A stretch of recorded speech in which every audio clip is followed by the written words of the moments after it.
I mentioned the Human Rights Watch report and not contacting me, but I was contacted from other quarters. Most of it was positive, but there was some negative. On the negative side, they accused me of using my daughter's name in vain. Oh, those foolish people. They don't know my daughter. Like the women...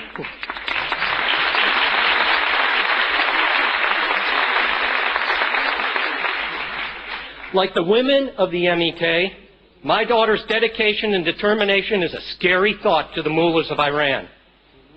As I reported, I am very proud to have written and refuted that report.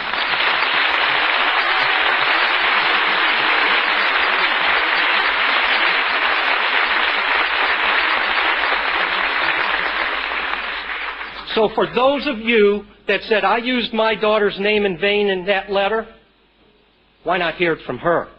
Sarah, would you come up here and tell me whether I used your name in vain?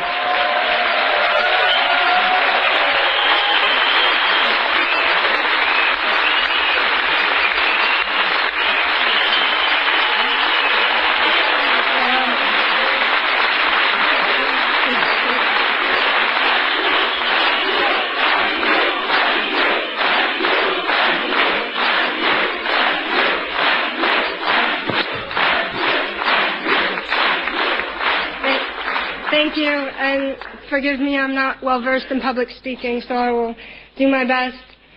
As my father said, my name is Sarah Phillips, and I am his daughter. I'd like to tell you a little bit of history about how I came to learn about the people of Ashraf. In 2003, my understanding of the world was shattered.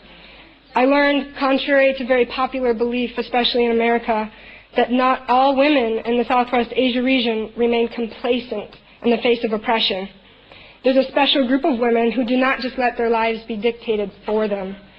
My father, who was in Iraq at the time, told me, he called me on his international cell phone. I was in a dorm room at the time.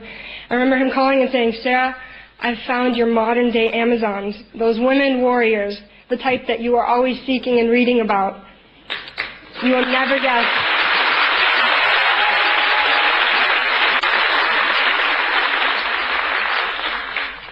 He told me, "You will never guess where I have found them." It was that day that I learned about these brave women, and actually what was almost more shocking to me is the fact that it wasn't just women, there was men standing at their side in defiance of tyranny. I learned about the Mujahideen camp, and I begged my father, I begged him, let me meet these women. Even better, let me take their mantle and let me fight with them. They'd managed to not only break stereotypes and roles, but they'd overcome insurmountable odds to rise up to a position of authority and power. These women and men of the MEK believe in democracy and equal rights. They believe in freedom. What a beautiful word, freedom. The Webster's Dictionary defines freedom as the quality or state of being free, the absence of necessity, coercion, or constraint in choice or action.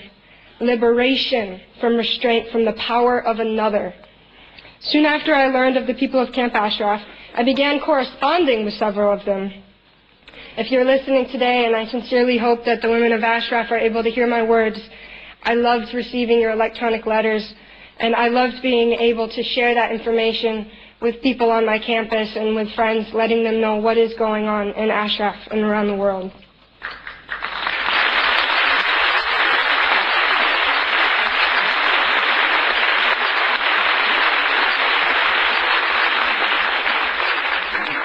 There are not many people in the world as valiant as these women of the MEK.